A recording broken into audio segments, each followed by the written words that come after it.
she will always go out of her way to put you at ease, to kind of disarm you, and in very, very subtle ways, you know, through a little joke or just a question she'll ask you, or just by making eye contact. And she knew when I met her that I was still sort of unsure of my new role and how to go about it. And I would say she's somebody that's too humble to presume that you want her advice, but she's very generous when you actually ask her for it. And so I did ask her for her advice, and she said to me how important it is to have the sense of duty, to always show up. And she said you always have to pay attention to the details, so you have to care about everything. And even though we didn't know that maybe, but she really did pay attention to everything. Things weren't orderly because they just happened to be this way. It's because she wanted them to be this way.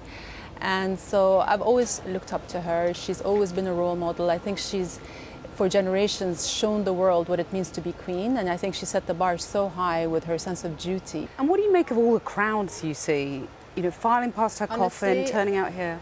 Honestly, it's just been so overwhelming to see.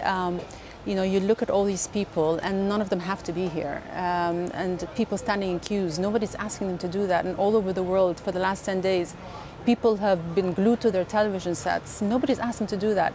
They're doing that because she had an impact on their lives. She was a presence for them. It's been tough for the UK over the last few years, you know, trying to come to an agreement with Europe post-Brexit, you know, dealing with a pandemic, dealing with now cost of living and all those things. But I think what's happened in the last 10 days has reminded the British people what it means to be British.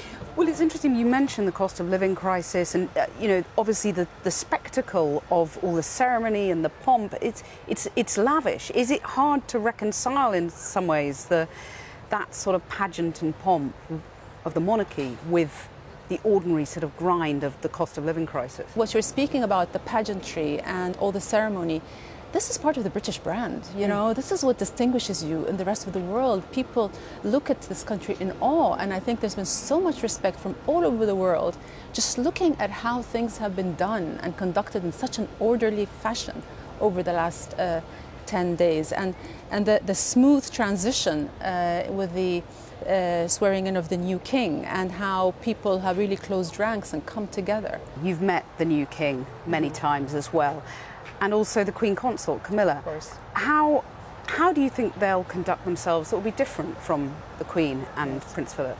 Well, look, every era has its different characteristics, and there is a person for every era. So Her Majesty served during her 70 years, and now is the time for King Charles. There will be a sense of continuity because there are so many values that she has instilled in him, and I see them in him. I've known him for many years. Would you like him to carry on speaking out about issues like climate change that he feels passionate about? Well, you know, that's not for me to say, but all I can say is that he was a pioneer, and he was talking about these issues long before people started paying attention to them, and now he's been proven right, you know. There were times when people were wondering why he was raising such issues and didn't take it seriously.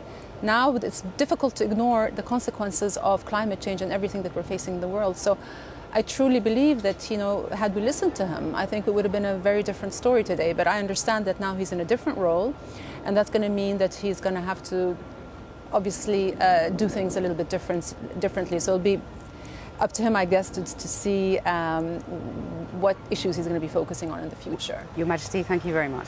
Thank you very much.